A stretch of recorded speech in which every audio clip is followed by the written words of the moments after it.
I'm going to talk about our time in Boise.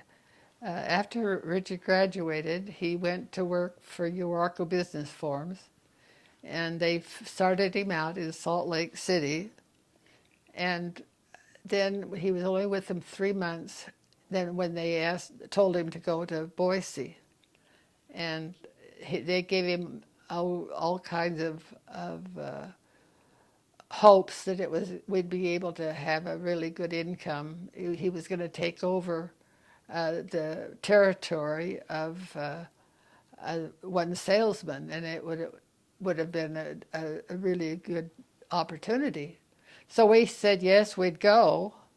And when we got there, we weren't there very long before they brought two or three more salesmen in and divided the district, and they didn't fulfill what they had promised. But he was faithful. Richard was loyal, and he stayed with this company for close to 10 or 12 years.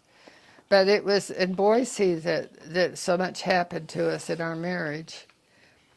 Before we left for Boise, we were living in Salt Lake, and Richard had graduated from BYU, and we desperately wanted a family. And both of our patriarchal blessings told us that we would have a family. And yet, 6 years went by and no family. So we applied to the Relief Society in Salt Lake City to adopt a child. And after we had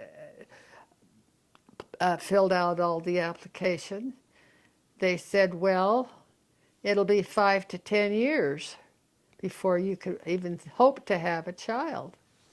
And that just blew us apart. We thought, well, but then things worked out that Uncle Harold came home from his assignment for a conference. He was mission president of the Spanish American Mission.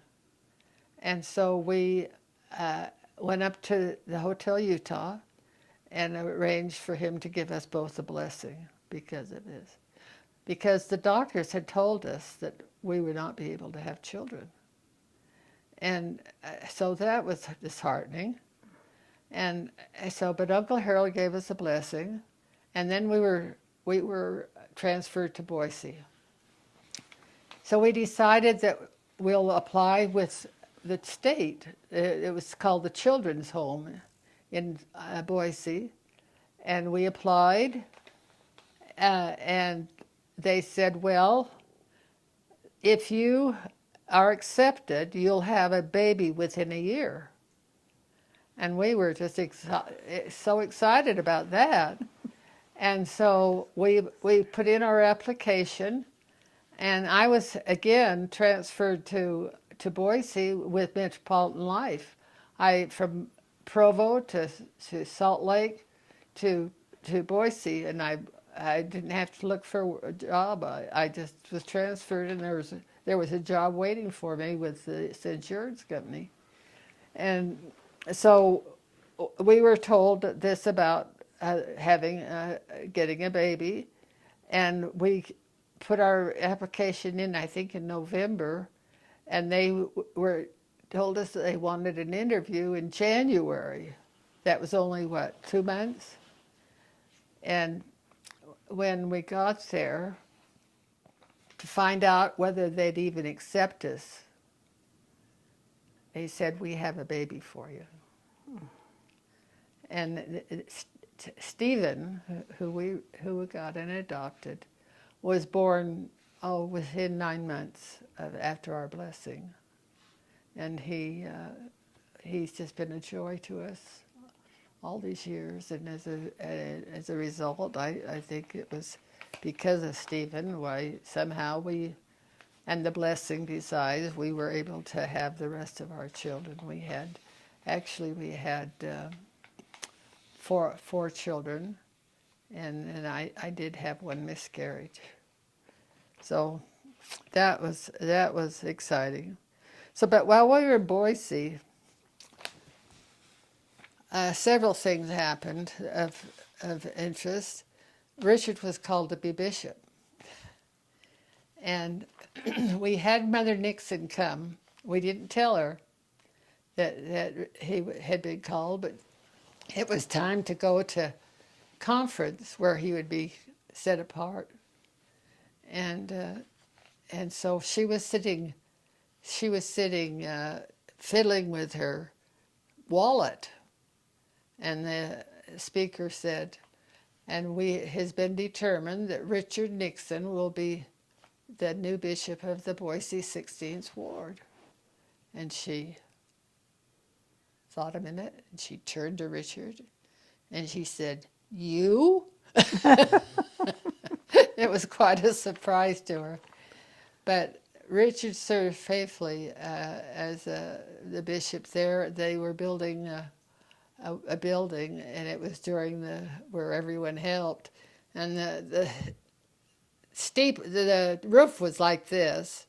And one day I went over, and he and others were on this roof, and I thought, oh, they're going to fall, they're going to get hurt.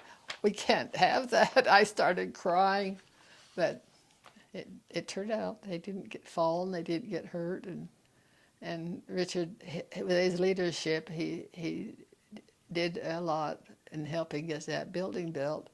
And interesting enough, why we moved before it was dedicated, but he only served 2 years. The reason we moved. Wait, stop for a second. Who do you refer to when you say Mama Nixon? Oh, Lyle. I said Lyle, didn't I? No, you said Mama Nixon, so I was just wondering Okay, who I that thought is. I said Lyle Nixon. Okay. Well, Mother Nixon and Lyle Nixon.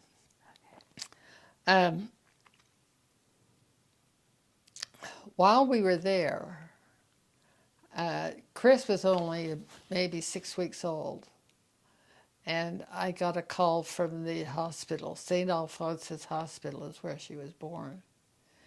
And I got a call, and I thought, well, there's something wrong with the payment or something. Maybe we owe more money. And they said, oh, no, Mrs. Nixon, your husband is in emergency. He's been in an accident. And so I was just beside myself. This would have been probably in 1960. It would have been in 1961, probably after Christmas. And so I rushed next door to our good neighbors, and she took Stephen and Chris to watch him while I rushed down to the hospital. And I got there, and the police was still there. And he looked at me, and he said, what had happened is, I better explain what had happened, is that Richard was going west, I believe, and this huge, he was in a red Volkswagen. It was a brand new Volkswagen that we had just bought with stick shift. And he was going in one direction, and this huge gravel truck, the wheels were as tall as the Volkswagen. That's how big it was. And he ran a stoplight and clipped Richard, and it was before seat belts, and Richard was thrown out of that car almost 50 feet.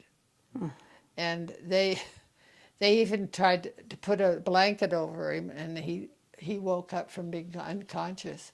And he says, no, I'm not dead yet. And they rushed him to the hospital, and he had broken ribs, and he had problems with his back probably most of his life as a result of this. But the policeman, this is the thing I want to explain to my posterity, is that this policeman said, Mrs. Nixon, I cannot understand why your husband was not thrown under those wheels of that truck. He said because of the way they traced out the accident. He said he should have been under the wheels of that truck. So Richard's life was preserved that time, and so it wasn't too long after that that he was called as bishop, and did perform that. Then Catherine was born, and she was about 6 months old, and I had missed her 5th month checkup. You know, sometimes you get so busy with all your children, and I had missed it, so I went to this doctor, the family doctor. He was just a family doctor, and he said he kept looking in her eyes, and usually when they've been checked before, the babies, they didn't check their eyes that extensively, but he did, and he saw what I saw was the reflection of this tumor that was in her eye, and they call it a cat's eye. Do you know how a cat's eye is at night? It kind of reflects, and that's what happened in that office, in that doctor's office that day. And he said, I really want you to get to an ophthalmologist to confirm this, what I'm suspecting. And so Richard was in Chicago at the time. And so I called him and told him, and he flew back as soon as he could. And on Thursday, we took her to the ophthalmologist.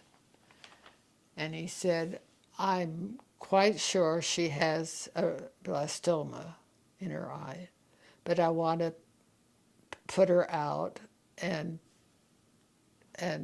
confirm it for sure.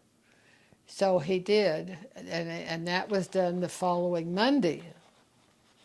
And Richard had come back from Chicago, and we waited, and I had gone the night before, but on Monday Richard came to the hospital, and we waited and we waited and we waited.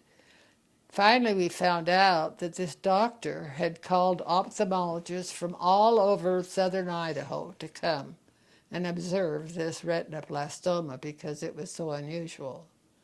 And that's what they did. But she came out of it, and then we had to decide whether to have her treated with radiation or to have her eye removed. And it was a real dilemma what to do, and we got my brother was married to a woman who had parents that were radiologists, and we had them on the phone, and we had then they were on the phone with the ophthalmologist in Boise, and we finally made the decision that we should go to Phoenix and have her eye removed. And the reason that we were doing that is that Richard was being transferred and promoted as a manager of the Phoenix office, and he was opened up a district in Phoenix for Oracle business forms. And the doctor, the ophthalmologist, felt that it should be taken out by the same doctor that would be treating her after the removal of her eye. So that's why we went to Phoenix. This was on a Monday. Reed, Richard's brother, flew a private plane up to Boise with Mother Nixon, Lyle Nixon, and Mother stayed with the children, and Reed flew Richard and I to Phoenix. We almost crashed in Millard. I'll never forget that. And Reed was really worried, but he was a good pilot, and the winds were such that it was really bad. But we went on to Phoenix, and it was 114 degrees. This would have been in July. 114 degrees, or even higher than that, on the tarmac of the airport. And so we got her to the hospital, doctor's hospital it was called, and Dr. Holland did the surgery. And he came out and he said it was fortunate that we had decided to remove her eye because there were 24 satellites. They call them satellites on this cancer. There were 24 satellites on Monday, and by Wednesday there were 48. They're doubled. And if it had reached her optic nerve, we would have lost her. We never would have had her. The cancer would have gone into her brain. And this is, you'll see the picture right there.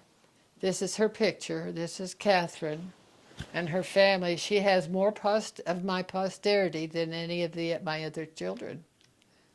Stop.